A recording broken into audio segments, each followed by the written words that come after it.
देखिए बेटा, electron mobility क्या होता है। इलेक्ट्रॉन मोबिलिटी हमने पढ़ रखा है कि अगर हम किसी कंडक्टर को किसी भी बैटरी से जोड़ दें, ये हमारे पास कोई कंडक्टर है, हमने क्या किया, इस कंडक्टर को किसी बैटरी या सेल से जोड़ दिया, मतलब इसके पास हमने इलेक्ट्रिक फील्ड जनरेट की। हमने कंडक्टर को बैटरी से जोड़ दिया, तो बैटरी से जोड़ते ही प्लस से माइनस की ओर एक इलेक्ट्रिक फील्ड ई जनरेट होगा। इसकी वजह से होगा क्या, इसकी वजह से इस कंडक्टर के पास जो फ्री इलेक्ट्रॉन्स होंगे, इस कंडक्टर के पास जो फ्री इलेक्ट्रॉन्स होंगे वो मोशन में आ जाएंगे। कंडक्टर के पास जो फ्री इलेक्ट्रॉन होंगे वो मोशन में आ जाएंगे। अब ये मोशन में तो आ गए, तो इनके पास वेलोसिटी भी होगी, बिल्कुल होगी। कितनी वेलोसिटी होगी?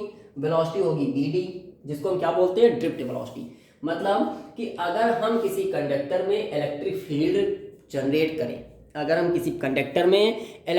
जनरेट करें, तो उस कंडक्टर में जो फ्री इलेक्ट्रॉन्स होंगे वो इलेक्ट्रॉन्स मोशन में आएंगे।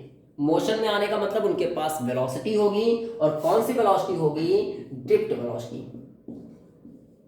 ये ड्रिफ्ट वेलोसिटी मतलब vd।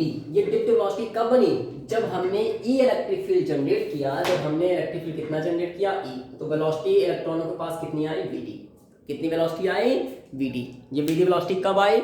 जब हमने कंडक्टर में ई इलेक्ट्रिक फील्ड जनरेट किया। अच्छा, अगर हम इलेक्ट्रिक फील्ड ई की जगह 1 कर दें, यानी यूनिट इलेक्ट्रिक फील्ड, कितनी electric field? Unit electric field अगर हम जनरेट करें मतलब 1, तो ई अपॉन में आ जाएगा vd अपॉन ई। तो यूनिट इलेक्ट्रिक फील्ड जनरेट करने पर जितनी ड्रिफ्ट वेलोसिटी इलेक्ट्रॉनों को मिल जाए, किसी भी कंडक्टर में इलेक्ट्रिक फील्ड यूनिट जनरेट करने पर जितनी वेलोसिटी इलेक्ट्रॉनों को मिल जाए, वही वेलोसिटी को हम क्या बोलते हैं? उसी ड्रिफ्ट वेलोसिटी को हम मोबिलिटी कहते हैं। मतलब अगर हम किसी कंडक्टर में जो इलेक्ट्रिक फील्ड जनरेट कर रहे हैं वो यूनिट हो, मतलब 1 हो। हम किसी कंडक्टर में जो इलेक्ट्रिक फील्ड दे रहे हैं वो इलेक्ट्रिक फील्ड कितना हो? 1 का मतलब 1 न्यूटन पर कूलम। तो यूनिट इलेक्ट्रिक फील्ड जनरेट करने पर देखिए, हम इलेक्ट्रिक फील्ड जैसे ही जनरेट करेंगे, जो इलेक्ट्रॉन्स होंगे, देखिए इलेक्ट्रॉन होते नेगेटिव चार्ज, तुरंत किधर भागेंगे? प्लस की तरफ। इलेक्ट्रॉन प्लस की तरफ भागेंगे, मतलब इलेक्ट्रॉन मोशन में आएंगे। ये मोशन में इलेक्ट्रॉन कब है? जब हमने इलेक्ट्रिक फील्ड जनरेट किया। तो किसी भी कंडक्टर में यूनिट इलेक्ट्रिक फील्ड जनरेट करने पर इलेक्ट्रॉनों के पास जितना मोशन आ जाए, मतलब जितनी ड्रिफ्ट वेलोसिटी आ जाए, यूनिट इलेक्ट्रिक फील्ड जनरेट करने पर इलेक्ट्रॉनों के पास जितनी ड्रिफ्ट वेलोसिटी आ जाए, उसी ड्रिफ्ट वेलोसिटी को हम मोबिलिटी कहते हैं। इसको किससे रिप्रेजेंट करते हैं? म्यू से। अब ये मोबिलिटी बताता क्या हमको? मोबिलिटी हमको ये बताता है, मोबिलिटी का मतलब कितनी आसानी से मोशन कर सके, यही तो होता है मोबिलिटी। मोबिलिटी का मतलब होता है कि कितनी आसानी से मोशन कर सके। तो मोबिलिटी हमको ये बताता है कि इलेक्ट्रॉन्स किस मटेरियल में कितनी आसानी से मोशन कर सकते हैं। मतलब ये जो कंडक्टर हमने लिया, हमने यहाँ पे जब यूनिट इलेक्ट्रिक फील्ड जनरेट किया, तो इनके पास कुछ ना कुछ वेलोसिटी हुई। हमने क्या किया, इस मटेरियल को हटाया, कोई दूसरा मटेरियल ले लिया। हमने इस मटेरियल को हटा के कोई दूसरा मटेरियल ले लिया, कोई भी दूसरा मटेरियल, मान लेते ये आयरन ले रखे थे, हमने कॉपर ले लिया। फिर से हमने यूनिट इलेक्ट्रिक फील्ड जनरेट किया, और फिर से हमने वेलोसिटी मेजर की, तो वेलोसिटी चेंज हो गई। वेलोसिटी चेंज होगी, मतलब हर मटेरियल के लिए इलेक्ट्रिक फील्ड तो उतना ही लगा रहे हैं, लेकिन ड्रिफ्ट वेलोसिटी इलेक्ट्रॉनों की चेंज हो रही है। तो यही है मोबिलिटी, जो हमको ये बताता है कि अलग अलग मटेरियल में इलेक्ट्रॉन कितनी आसानी से मोशन कर सकते हैं। जिनमें वेलोसिटी कम होगी उनमें इलेक्ट्रॉन कम मोशन करेंगे, जिनमें वेलोसिटी ज़्यादा होगी उनमें इलेक्ट्रॉन तेजी से मोशन करेंगे। अब इलेक्ट्रॉन अगर तेजी से मोशन करेंगे मतलब हमको करंट भी ज़्यादा मिलेगी। तो मोबिलिटी वो प्रॉपर्टी है जो हमको ये बताता है कि किस मटेरियल में इलेक्ट्रॉन कितनी आसानी से मोशन कर सकते हैं। क्लियर?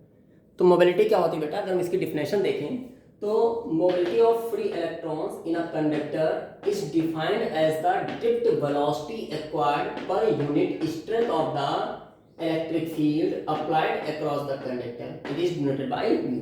यानी यूनिट इलेक्ट्रिक फील्ड अप्लाई करने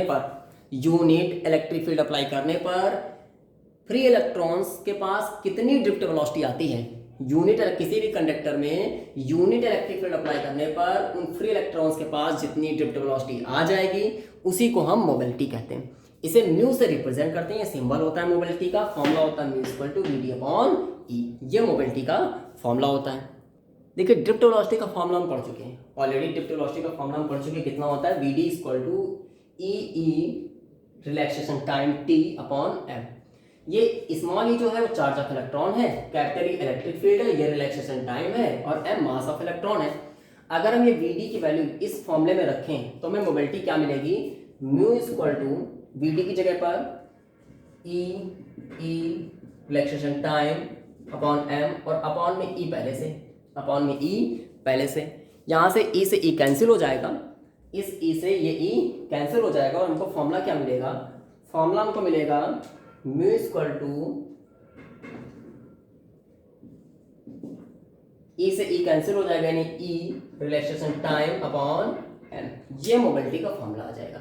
देखिए दोनों फॉर्मूले होते हैं, ये फॉर्मूला भी होता है, ये फॉर्मूला भी होता है, तो ये फॉर्मूला हो जाएगा वी डी अपॉन ई, और यहाँ से रिलैक्सेशन टाइम, अगर हम डिप्ट वेलोसिटी की वैल्यू रखते हैं तो रिलैक्सेशन टाइम के टर्म में फॉर्मूला आ जाएगा ई रिलैक्सेशन टाइम अपॉन एम, ये मोबिलिटी का फॉर्मूला हो जाएगा। क्लियर? अगर हम इसकी यूनिट निकालें तो यूनिट कितनी आनी चाहिए, तो इस फॉर्मूले से अगर हम देखें mu equal to V D upon E, हमने फॉर्मूला क्या पढ़ा, mu equal to V D upon E. अब अगर हमें यूनिट निकाली तो वी डी की यूनिट रख दीजिए, ई की यूनिट रख दीजिए। वी डी क्या है, वी डी है ड्रिफ्ट वेलोसिटी, तो वेलोसिटी की यूनिट होती है मीटर पर सेकंड, मीटर पर सेकंड, अपॉन ई क्या है, ई है इलेक्ट्रिक फील्ड। तो इलेक्ट्रिक फील्ड की बहुत सारी यूनिट होती हैं, जिनमें से एक यूनिट होती है वोल्ट, इसको हम पूरा अच्छा लिख देते हैं, वेलोसिटी की हो जाएगी मीटर पर सेकंड, और इलेक्ट्रिक फील्ड एक यूनिट हो जाएगी वोल्ट पर मीटर, ये यूनिट होती है इलेक्ट्रिक फील्ड की। इलेक्ट्रिक फील्ड की एक यूनिट होती है वोल्ट पर मीटर। तो अगर हम इसको सॉल्व करें तो मीटर ये ऊपर जाएगा, तो यहां से होगा metre square into second upon, sorry ये मीटर ऊपर जाएगा तो मीटर स्क्वायर सेकेंड अपॉन में आएगा, तो metre square upon volt into second, ये इसकी यूनिट हो जाएगी। यूनिट हो जाएगी metre square upon volt into second. ये जो मोबिलिटी का फॉर्मूला हमने निकाला वो किसके लिए था, वो इलेक्ट्रॉन के लिए था। ये मोबिलिटी का फॉर्मूला इलेक्ट्रॉन के लिए था। जिस तरह से हम इलेक्ट्रॉन के लिए मोबिलिटी का फॉर्मूला निकालते हैं, ऐसे ही पॉजिटिव चार्ज के लिए भी मोबिलिटी का फॉर्मूला निकालते हैं। लेकिन पॉजिटिव चार्ज कौन, पॉजिटिव चार्ज में प्रोटॉन नहीं, होल्स के लिए निकालते हैं। ये होल्स क्या होते हैं, इनके बारे में आप आगे पढ़ेंगे। होल्स को पॉजिटिव चार्ज माना जाता है। थोड़ा सा बता दे रहे हैं होल्स क्या होते हैं, कि अगर किसी जगह से इलेक्ट्रॉन छोड़ के चले जाएं तो इलेक्ट्रॉन का जो खाली जगह, जो वैकेंट प्लेस होगा, उसको हम होल कहते हैं। यानी अगर किसी जगह पे पहले से इलेक्ट्रॉन हो लेकिन वहां से छोड़ के चले जाएं तो इलेक्ट्रॉन का जो खाली जगह बचेगी, जो वैकेंट प्लेस बचेगा, उसको हम होल्स कहते हैं, और इसको हम पॉजिटिव चार्ज मानते हैं। तो जिस तरह से हमने इलेक्ट्रॉन के लिए मोबिलिटी निकाला, इसी तरह होल्स के लिए भी निकाल सकते हैं।